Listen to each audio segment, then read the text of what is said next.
블레이드 러너 등의 수많은 사이파이 작품에서 비주얼과 퓨처리즘을 담당했던 디자이너 시드 미드는 이렇게 이야기했습니다. 나는 공상과학 소설을 예정보다 앞선 현실이라고 부른다. 앞으로 다가올 현실을 미리 예측해보는 상상력, 가장 가지고 싶은 능력입니다.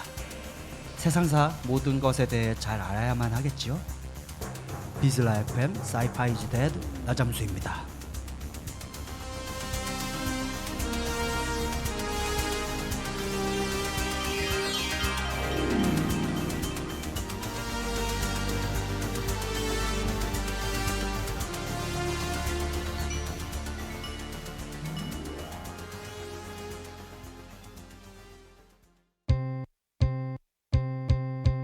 스투시 브랜드 워 들어오세요. 리얼단난 프랜차이즈 워 들어오세요. 패션 피플 파티 피플 워 들어오세요. 워 들어오세요. 한남동 패션 메카 워 들어오세요. We built this city. We built this city on rock and roll. Built this city. We built this city on rock and roll.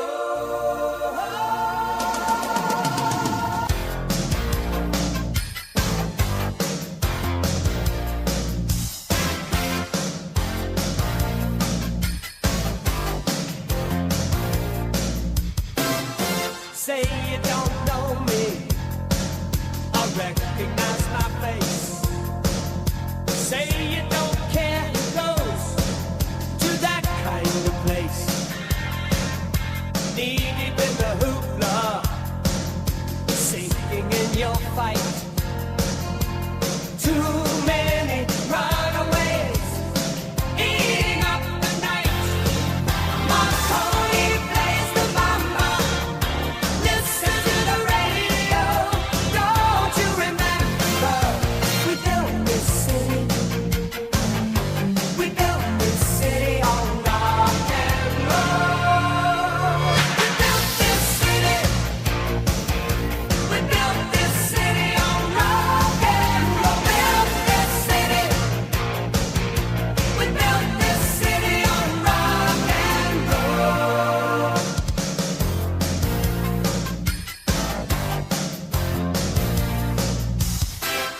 Someone always playing corporation games.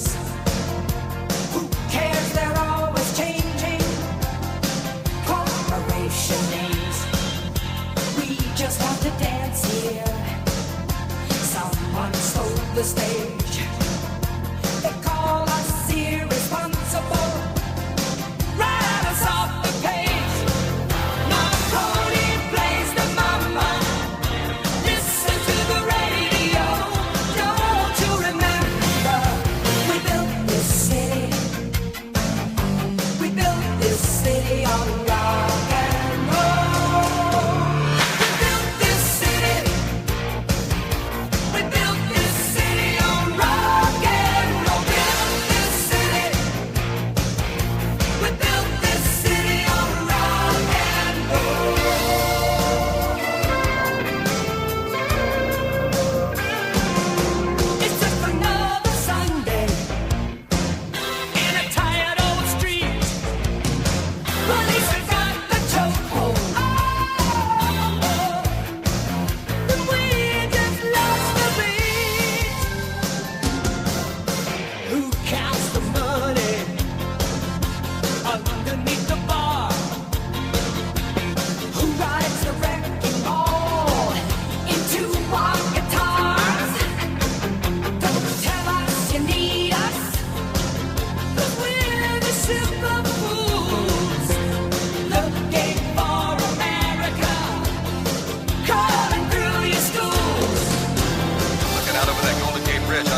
어떤 특정한 기술이 가능하다면 6번째 상상의 시간입니다.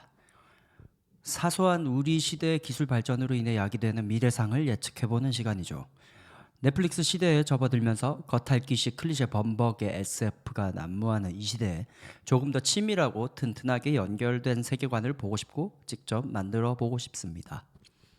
지난 시간에는 미래 사회의 바닥을 겪고 있는 남녀의 사랑 이야기를 상상해 보았습니다. 오늘은 미래의 기술이 아닌 과거의 기술을 재조명하고 그 속에서 판타지를 한번 만들어내 볼까 합니다.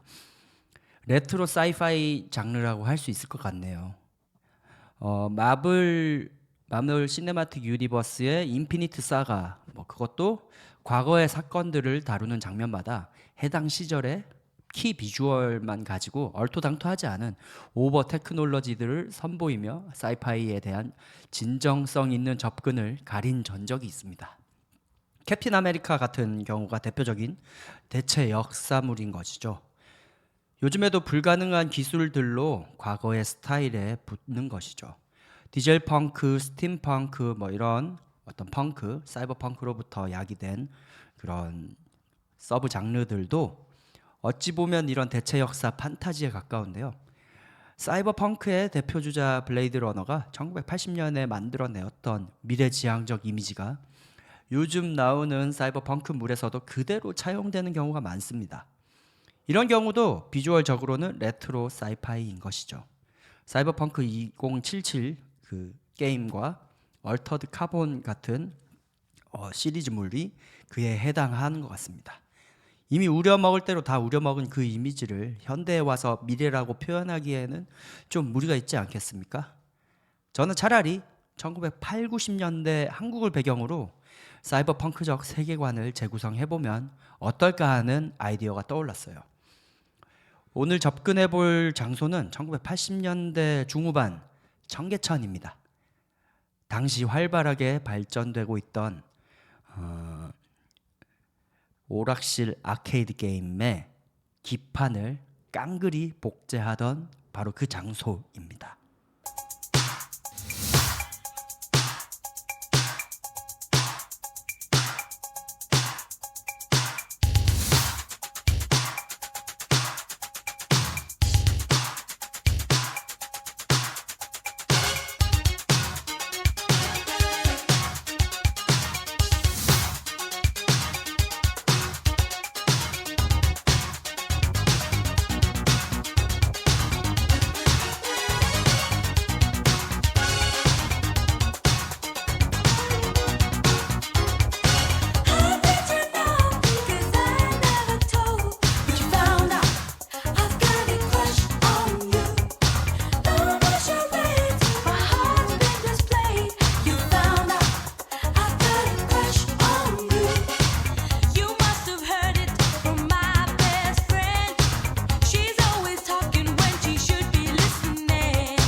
미국 매체가 앞서간 미래를 황폐한 펑크 컬처와 묶은 키 비주얼들을 많이 만들어냈고 40년에 걸쳐서 클리셰가 되었습니다.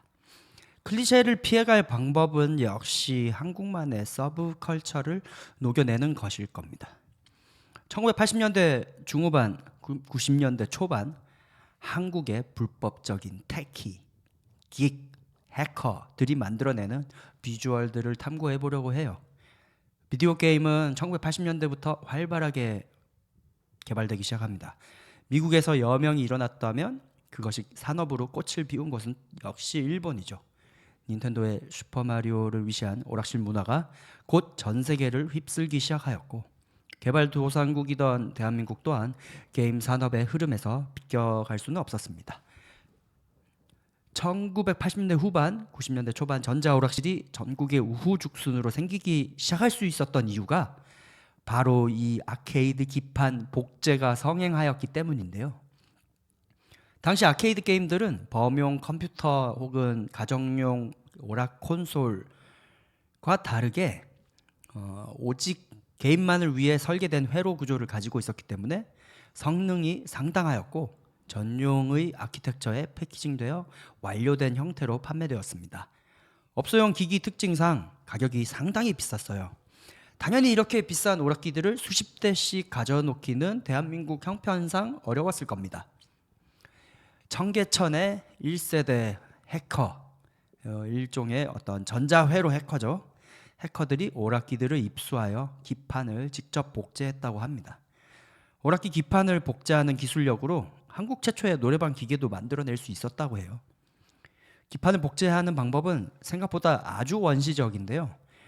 직접 회로에, 그러니까 IC라고 불리는 직접 회로에 열을 가하고 특수 용액으로 플라스틱 부분을 녹여낸 뒤 드러난 어떤 회로를 현미경으로 관찰하여 종이에다 직접 회로도를 옮겨 그리는 방식이었다고 합니다.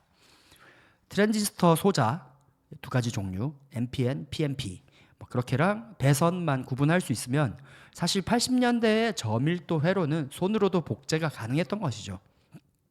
여기서 이 역할을 하는 주인공의 스타일과 비주얼을 상세히 만들어낼 수 있을 것 같습니다. 일단 기판 복제하고 있는 그 모습 자체가 너무 사이버펑크적이라서 저는 여기서부터 이 아이디어가 떠올랐던 것 같아요. 쾌쾌한 청계천 공방 80년대 마치 뭐 살인의 추억이나 이런 영화들에서 담겨진 아니면은 뭐 수사반장 이런 데 느낌일 것 같기도 해요. 분해된 온갖 기판들과 회로들이 널브러져 있고 그 가운데 현미경과 돋보기를 장착한 주인공이 80년대에 아주 독한 담배를 피면서 회로도를 옮겨 그리고 있는 장면이 상상이 됩니다. 또한 당시 일본산 오락실 기판은 86년도에 이제 일본 어떤 게임 그 어소시에이션이 생겼는데요. 잠마라고 하는 잠마 규격이 정해지기 전까지는 제조사별로 각기 다른 포맷의 출력으로 인해 이들을 통일시킬 수 있는 어댑터를 제작해야 했다고 해요. 그러니까 기판마다 출력 숫자랑 어떤 번호랑 이런 것들이 다 달라서 그 컨트롤러, 그러니까 오락실 조종기를 꽂으려면은 매 기판마다 다른 방식으로 꽂아야 했는데 그걸 수고를 덜기 위해서 아답터를 제작해야 했다고 합니다. 복제가 완료된 기판의 출력 부분을 통일된 규격으로 납땜하고 있는 모습도 상상할 수 있겠죠. 복제 기판은 대기업 제조사에서 만들어낸 기판이 아니기에 아날로그적인 부분에서 어떤 통제나 어떤 퀄리티가 떨어져서 작동 전압이 좀 불안했다고 해요. 숫자로 된 그 옛날 스타일 디지털 디스플레이에 표시된 작동 전압을 임의로 바꾸면서 테스트하는 모습 또한 상상이 됩니다. 당시 프로그램이 담기던 매체는 EPROM이라고 하는 원시적인 롬이죠. 리드 온리 메모리. 옛날에는 고용량 어떤 매체, 데이터 매체 그런 게 아직 활성화가 안 됐었고 이때만 해도 CD를 데이터로 쓸 수가 없었어요. CD는 오직 디지털 오디오만 담을 수 있었고 그리고 하드디스크라고 하는 건 이제 개발된 지 얼마 안 돼서 용량당 가격이 어마어마했죠. 이때는 이제 공장에서 직접 회로로 찍어내버리는 EPROM이라고 하는 그런 매체들을 주로 저장 공간으로 사용했습니다. 복제의 기본은 결국 이 롬을 구워낼 수 있는 장비이죠. 롬 라이터를 어렵게 구해서 전달받는 장면이 그려집니다. 그러니까 이 사이버펑크 하면 어떤 복잡하고 어렵게 생긴 기계들을 뭔가 알 수 없는 경로, 불법적인 경로 이런 걸로 찾아내고 판매하고 전달받고 이런 장면들이 또 사이버펑크의 매력적인 장면 중에 하나니까요. 제3세계를 돌던 중고 롬라이터, 그러니까 누가 만들었는지도 모르겠는 덕지덕지 짬뽕된 롬라이터인 거죠. 웃돈을 주고 불법 유통업자에게 구하는 장면과 이를 이용해 프로그램을 라이팅하긴 했지만 실패가 계속 일어나서 이 어렵게 구했던 롬라이터에 대해 후회하는 주인공의 모습이 그려지기도 하는 것입니다.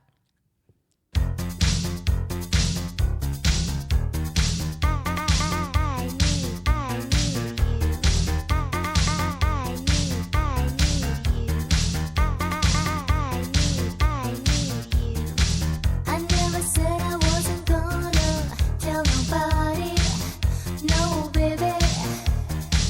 But this the love and I can't keep it to myself. Oh no, when we're together it's like hot coals in a fire. Oh baby, my body's burning, so come on, heat my desire. Come on, come on. Two hearts that beat as one. Two hearts. I need you, I need you. Two hearts that beat as one. Two hearts. Come on, come on. People get jealous 'cause we always stay together. Yeah, baby. I guess they really wanna love like yours and mine. Together forever. I never thought that I could ever be this happy. Yeah, baby. My prayers were answered for you came in the nick of time. Whoa, whoa, whoa. I got this feeling that you're going to stay. I never knew that it could happen this way. Before I met you, I was falling apart. But now at last I really know that we are two hearts that beat as one. Two hearts. I need you, I need you. Two hearts that beat as one. Two hearts. Come on, come on.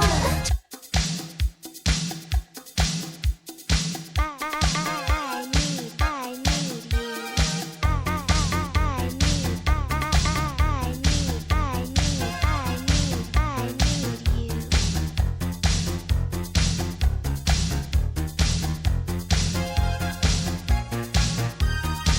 I never said I wasn't gonna tell nobody, no baby. But this the love and I can't keep it to myself. Oh no, when we're together it's like hot coals in a fire. Oh baby, my body's burning, so come on, heat my desire. Whoa, whoa, whoa. I got this feeling that you're going to stay. I never knew that it could happen this way. Before I met you, I was falling apart.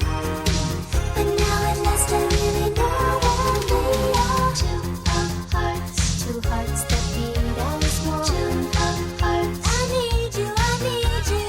Two hearts that beat as one. Two hearts. Come on, come on. Two hearts that beat as one. Two hearts. I need you, I need you.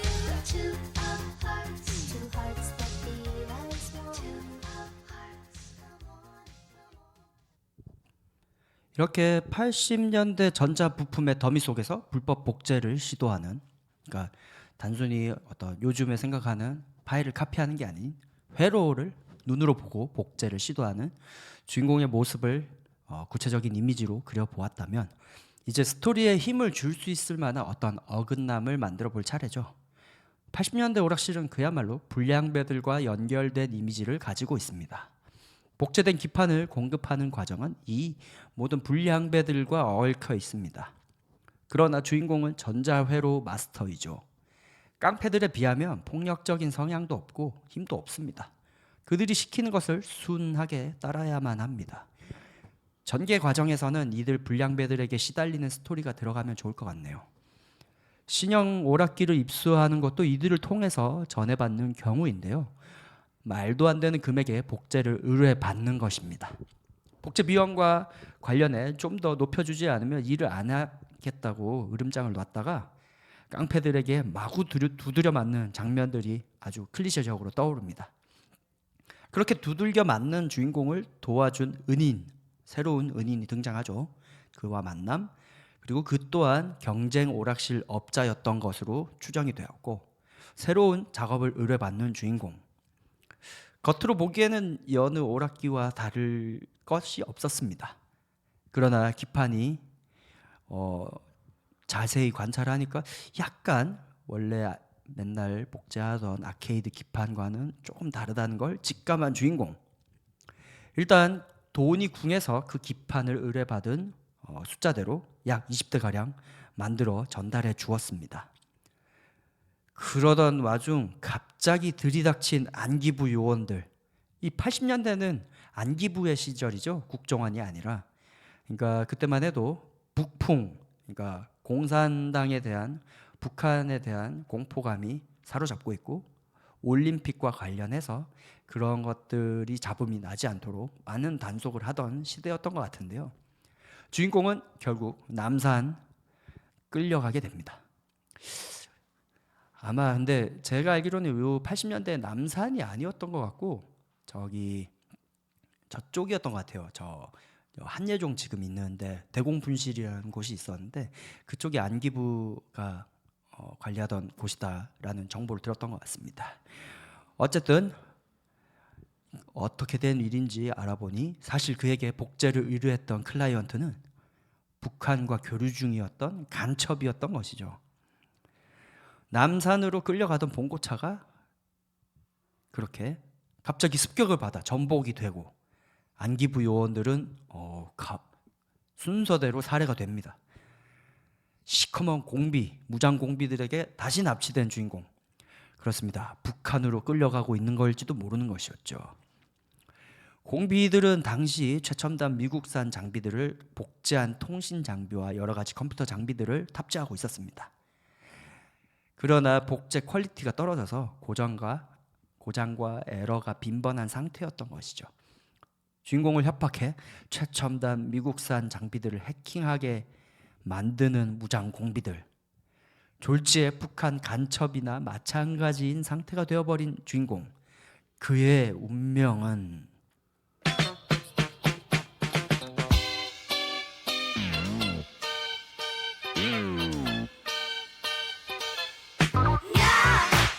I let you down quickly.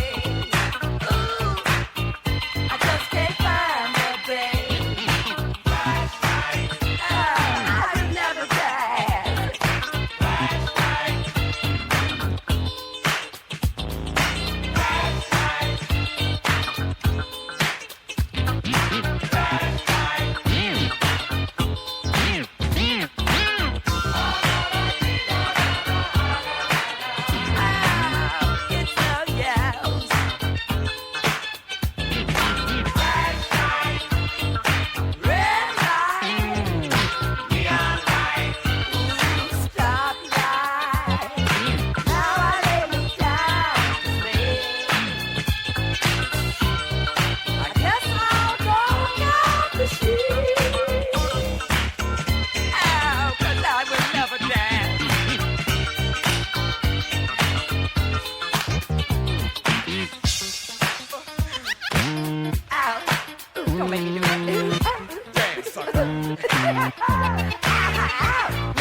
기다려 왔다. 송송 핫플레이스 러스 스테이션. 대피 힙스터 주정뱅이 환영. 주차는 안 돼요. 사이파이즈 데드 나잠수입니다. 음악과 테크놀로지 시간입니다. 지난 시간에 이어 신서사이저의 역사에 대해 다뤄보는 시간이죠. 80년대에 들어서면서 모노포닉 아날로그 신스에서 폴리포닉 신스로, 그리고 신기술인 디지털 신스로의 발전 과정을 이야기해 보았었습니다. 오늘은 90년대 음악 제작 환경을 근본적으로 바꾼 워크스테이션 신서사이저의 핵심 기술 PCM 샘플링 기술과 거기서 파생된 신서사이저들의 등장을 알아보고, 제너럴 미디 표준의 확립과 롤랜드의 사운드 캔버스, 그리고 IBM PC의 애드온 방식의 사운드 카드가 만들어내는 미디 사운드의 근본을 한번 찾아보도록 합시다.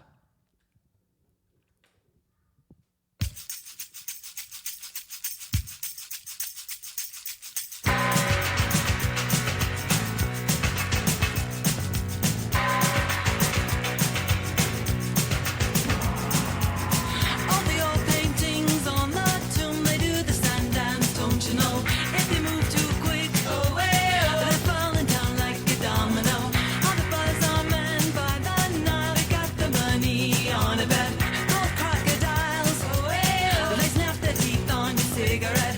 Foreign types with the hookah pipe say,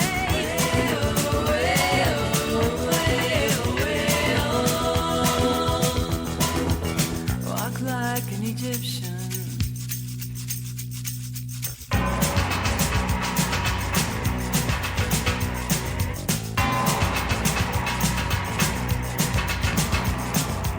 The blonde waitresses take their trays, spin around and they cross the floor. They've got the moves. You drop your drink, then they bring you more. All the school kids so sick of books, they like the funk and the metal band. When the buzzer rings, they're walking like an Egyptian. All the kids in the marketplace say,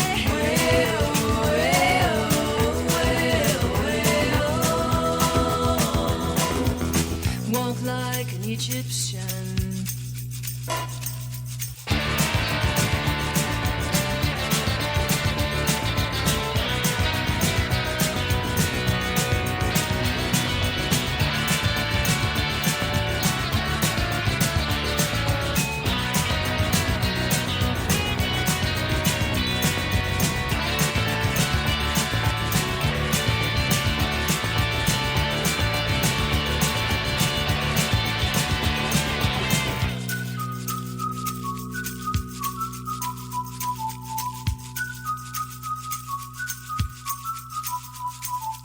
Slide feet up the street, bend your back, shift your arm, then you pull it back.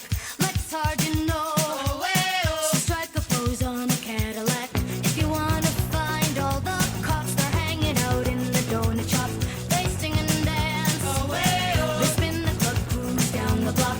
All the Japanese with their yen, the party boys call the Kremlin, and the Chinese know. They walk the line like Egyptian. All the cops in the donut shop say,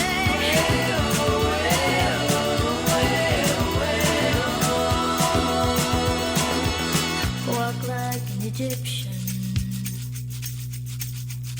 Walk like an Egyptian.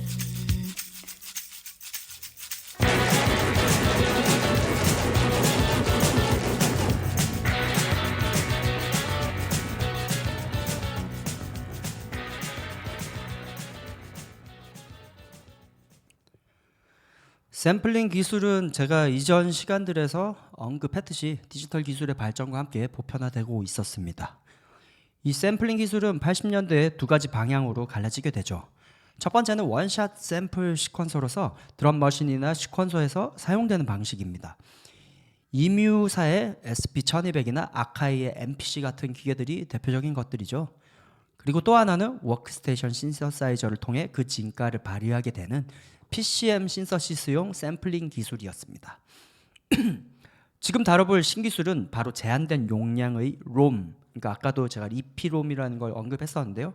당시에는 저장 매체가 다양하지 않고 어떤 읽고 쓰기가 불가능한 그런 매체에서만 용량들을 좀 다룰 수 있었기 때문에 롬이라는 방식으로 데이터를 집어넣었습니다. 롬 안에 PCM 방식으로 샘플링된 악기별 사운드의 시작음. 그러니까 이게 샘플들을 조합하는 방식 자체가 이제 엔벨롭 제네레이터의 개념하고 좀 비슷한데요. 트랜지언트라고 불리는 시작음, 어떤 피아노가 있으면 첫 타격음이 있잖아요.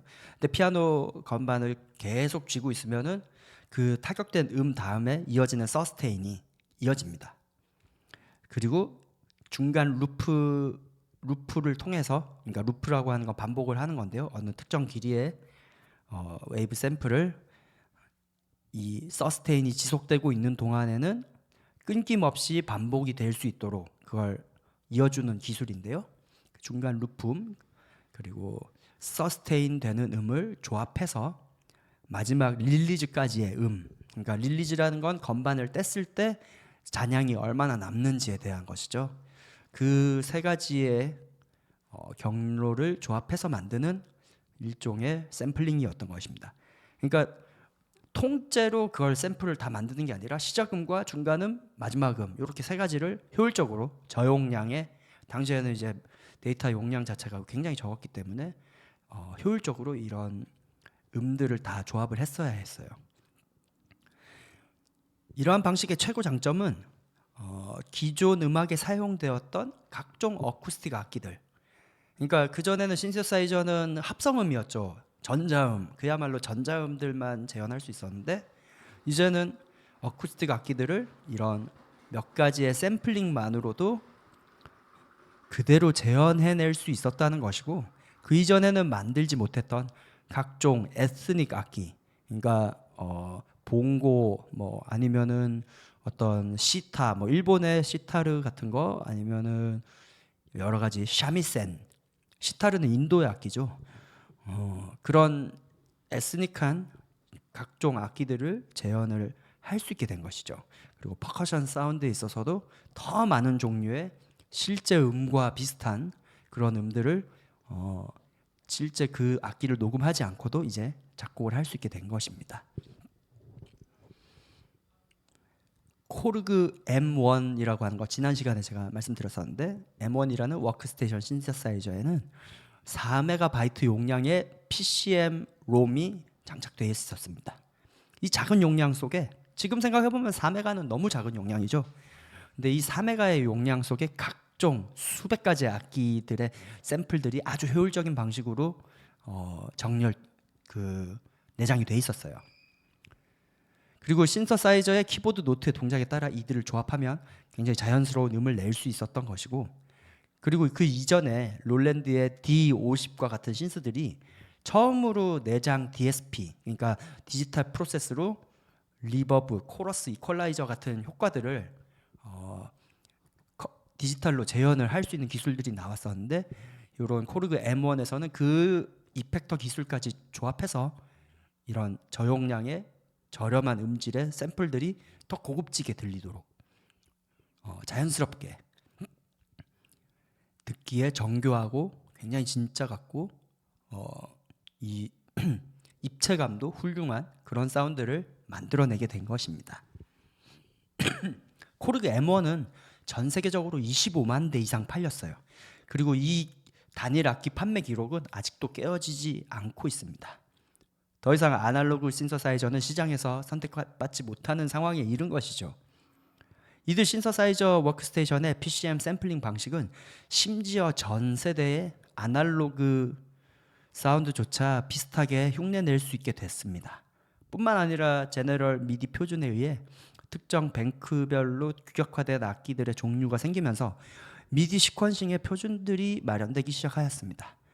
이들 제너럴 미디 사운드 모듈의 장점은 모듈 한 대로 대중음악에 사용되는 모든 종류의 악기를 한 번에 다 시퀀싱해서 하나의 그럴듯한 음악으로 편곡할 수 있었다는 점인데요. 그전에는 사운드 하나하나 악기별로 녹음해서 믹싱하는 그런 과정 자체가 굉장히 번거롭게 중요했었는데, 이제는 미디라는 규격 아래 전체 사운드를 한 번에 만들 수 있게 된 것이죠.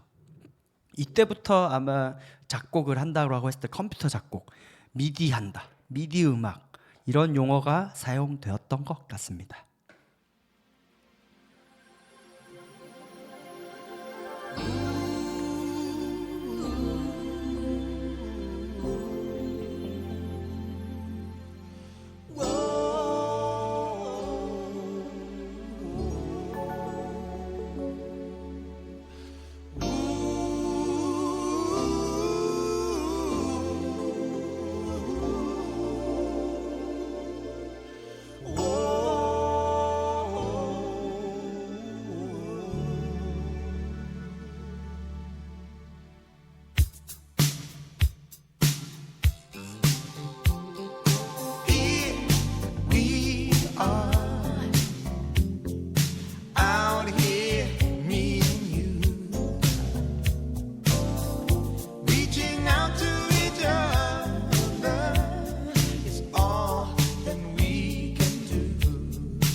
당시 막 개발되어 대중적으로 보급되기 시작한 개인용 컴퓨터인 아타리 ST, 코모도 64, PC88, 애플 2 등에서 돌아가는 시퀀싱 프로그램인 아미가, 트래커, 큐베이스 등이 인기를 끌게 됐습니다.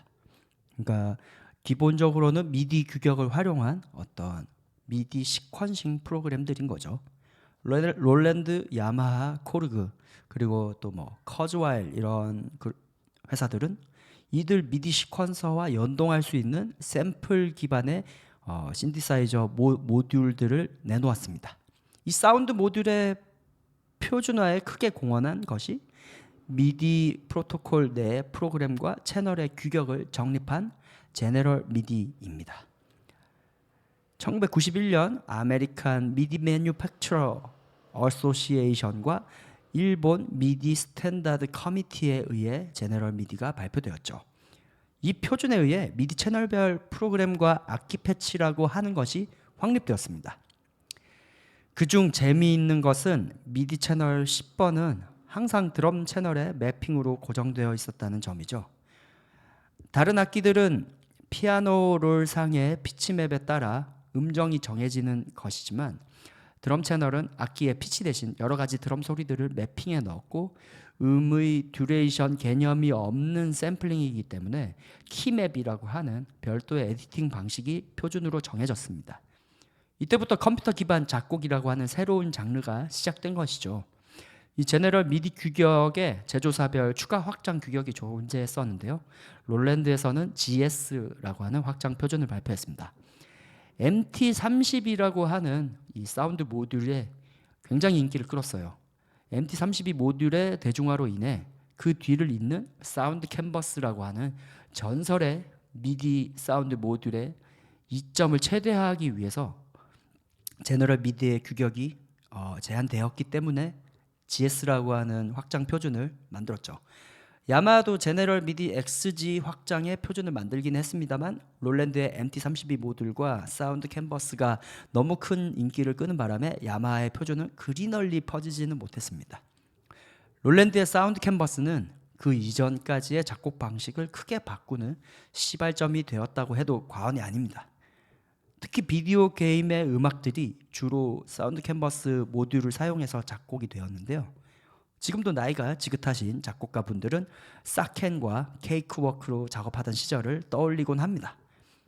일본과 한국의 노래방 반주기의 고급 기종에서도 이 사운드 모듈이 사운드 캔버스, 그러니까 미디 사운드를 사운드 캔버스로 구성을 했다고 해요. 그러니까 모든 것에 그렇게 들어갔던 건 아니고요. 특별히 사운드가 더 좋아야 하는 고급 기종에는 이 사운드 캔버스가 들어갔던 것입니다. 그리고 요즘도 많이 팔리는 낙원상가 바이브의 이 연주자, 아저씨 연주자들이 주로 사용하는 저는 진짜 이해할 수도 없을 정도의 고가인 반주기입니다. 엘프라고 하죠. 국산 엘프 반주기가 있는데요. 이 엘프 반주기도 유명해진 게 사운드 캔버스를 통째로 뜯어와서 그 기계에다가 심었기 때문에 이 반주의 퀄리티가 좋고 뭐 예를 들면 색소폰 연주자 이런 분들이 그 엘프 반주기를 틀어놓고 오브리를 하는 그런 것들이 다 이 사운드 캔버스의 사운드 덕분에 이루어질 수 있었던 것입니다. 사실 오늘 제가 이제 미디 이야기하면서 PC 게임 사운드에 대해서도 좀 다뤄보려고 했었는데요. 이 시간 관계상 그 이야기는 다음 시간에 하는 게 좋을 것 같습니다. 이렇게 사이파이 이즈 데드 오늘도 재밌는 사운드 이야기 많이 했고요. 마지막 곡 프린스의 Sign of the Time 들으면서 마치겠습니다.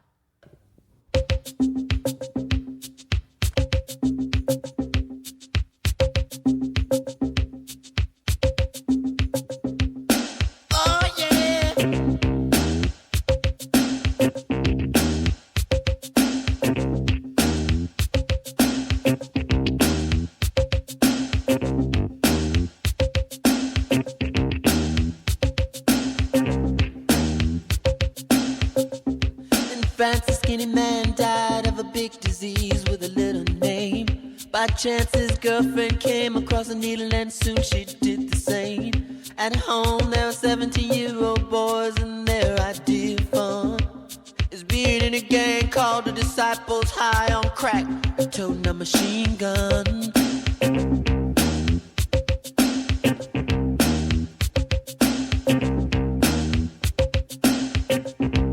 Times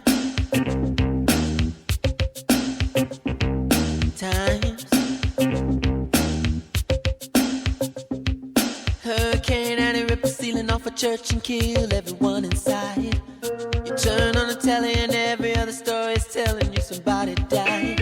My sister killed her baby cause she couldn't afford to feed it, and was sending people to the moon. In September my cousin tried reefer for the very first time. Now he's doing horse. It's June.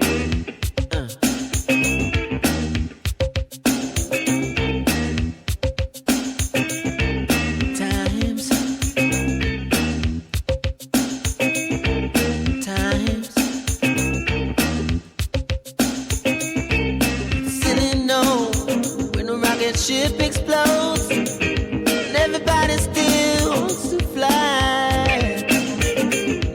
But some say man ain't happy unless man truly dies. Oh,